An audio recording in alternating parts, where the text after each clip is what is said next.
Hi, everybody. We're here today in Monica's office.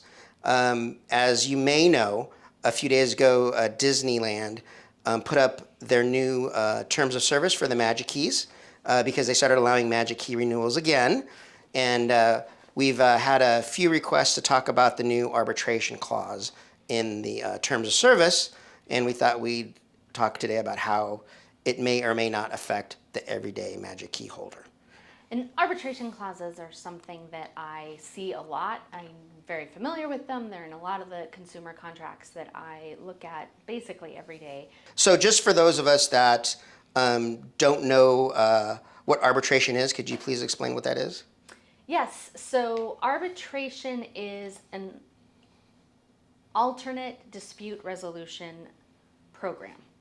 That's the official word, ADR program. And basically, what it means is if you have a dispute, you can choose to take it to arbitration instead of state court or federal court. In arbitration, there are arbitrators that enter the rules, basically all the rules. They decide what is done to resolve the dispute, and they decide the ultimate resolution of the dispute. It's usually one person. It can be a very experienced attorney, but most often it's a retired judge.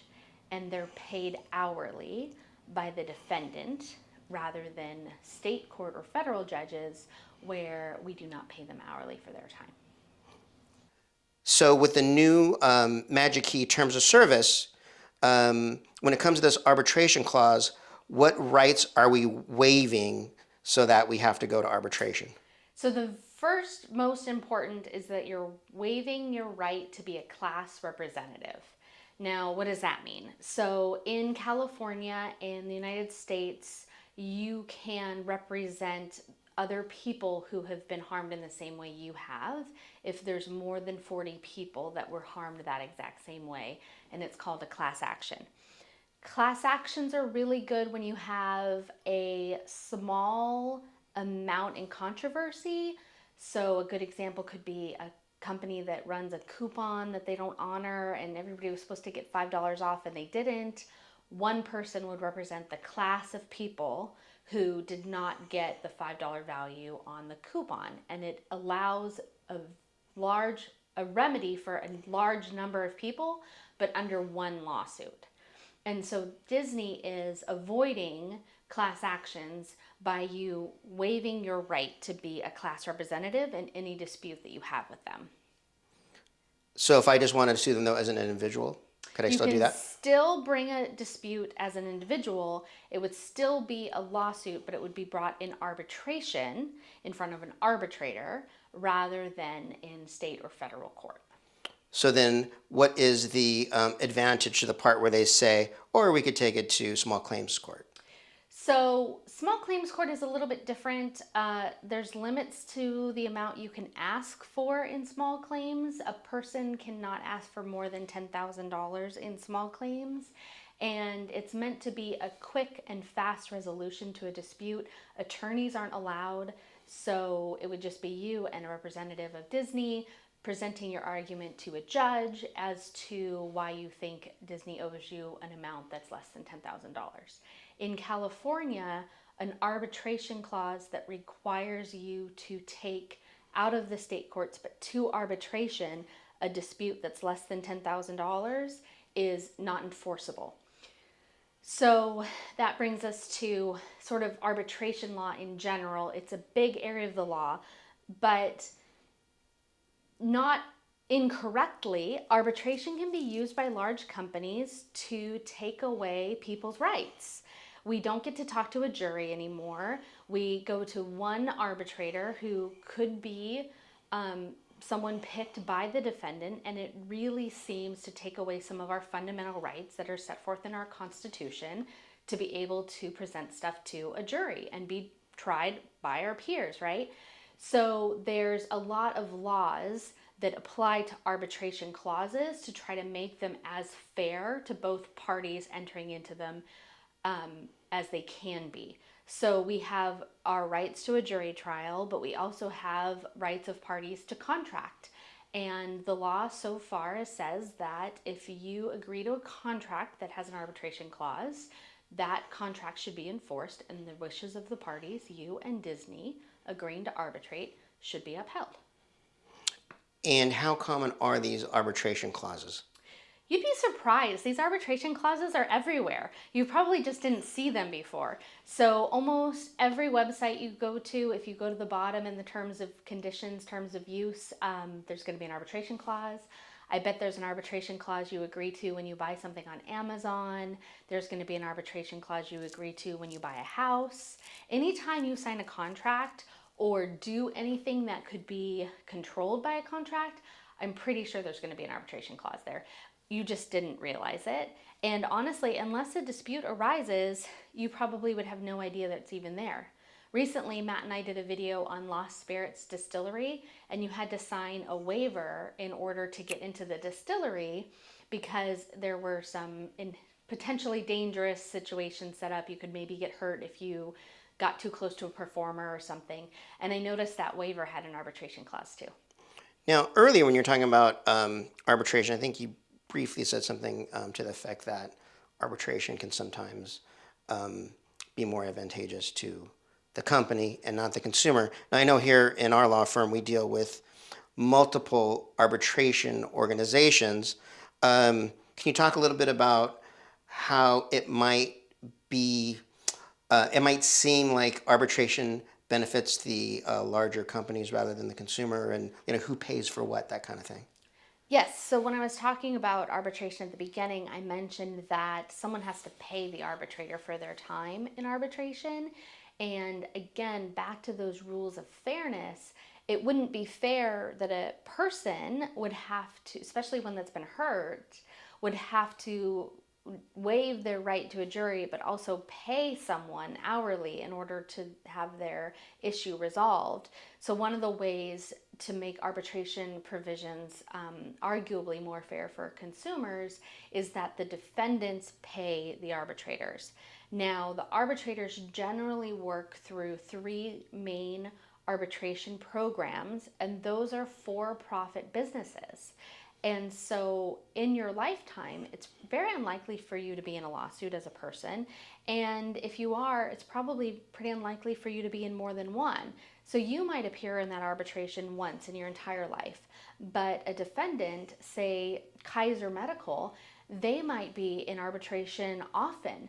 And so there's a argument, and sometimes founded, sometimes not, where the arbitration company might have an inherent want to keep that defendant, such as Kaiser, happy because they're going to be bringing them repeated business. And again, there's three different arbitration companies. So that arbitration company wants to continue to make that hourly rate on that arbitrator and keep that defendant happy. And they don't have that same goal with the consumer because you're very unlikely to return to need their services again. So there's an argument there that sometimes arbitrators can be more defense friendly. I noticed in the new terms, there's language there that says something to the effect of you agree to this waiver and you agree to go to arbitration to settle a dispute in regards to the Magic Key program.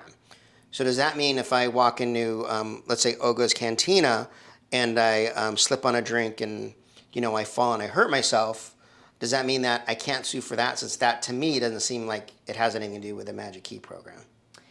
Well, that would be a really good argument to present as to why you shouldn't have to go to arbitration for something like that. Ultimately, it's going to be for a judge to make that decision to decide what that term of that contract means. It isn't completely clear. It doesn't say anything that says that it excludes personal injury, which is what slipping would have been, but it also doesn't say that it excludes any and all activities arising from being a Magic Key holder. So there's an argument there that the arbitration clause really does only apply to payments made under the Magic Key, buying the Magic Key, using the Magic Key, but that would be for a judge to decide. Both sides would be arguing it. During our research of the various terms of service changes for the Magical Key renewals. I know that we went and looked at their website terms of services also. Yep. And I thought that it was unusual to see that on their website, if you were to somehow infringe on their IP properties, that they still wanted to be able to sue you. They didn't waive their right to sue you. Right. The arbitration section of the terms of use, which is on their website at the bottom, that arbitration clause excludes in writing any disputes related to intellectual property. So that's kind of interesting. So any disputes arising out of anyone using Mickey for anything or any of their properties in any way, especially for commercial use, Disney has reserved their right in the way they've written this contract to be able to sue anyone who infringes on their intellectual property in state or federal court and have that issue reviewed and adjudicated by a jury. Why wouldn't they just want to go into arbitration like they want to make us go into arbitration? They don't want to go to arbitration. Arbitration is not ideal. You want to be able to explain what happened to you and have a fair resolution from our peers. We are entitled to a jury of our peers. That is what everyone assumes is the best outcome for the resolution of a legal dispute. And I wanted to touch on one thing that we found that no one has brought up to us, but we discovered it. There's new verbiage in the terms of service about the pandemic or about a pandemic-related incident, right? Yes. So when they're talking about your use of the passes and the theme park's capacity, they also talk about how if there's a pandemic-related restriction on the park, there will be no requirement for Disney to return any funds or any liability for a pass holder's lack of ability to use the pass. And I thought the term pandemic-related restrictions was interesting because obviously we've gone through the pandemic and people got refunds on their annual passes, but it looks like Disney has written this contract so that if they had to close again for COVID or another pandemic, they're reserving the right to not have to provide any refunds on people not being able to use it. Interesting. And then I guess to sum it up, Monica, how would this affect us in renewing our passes? Will we still renew our Magic Key passes this year? Absolutely. Yeah, there's nothing in here that concerns me, to be honest. I didn't read the terms and conditions for the last time we renewed our passes or bought them after the pandemic. We are big Disney lovers. We're going to keep going. I don't like arbitration clauses, but they really are in just about every agreement that you're entering into, whether you know it or not. So nothing in these terms and conditions worried me to the extent that I would choose to not renew because of the terms and conditions. So we will absolutely be renewing. That is good news. Excellent. And for those of you watching, please, thank you for watching. Please hit that like and subscribe. And if you have any questions for us or, for Monica to answer, please put it in the comments and we'll get back to you and answer your questions.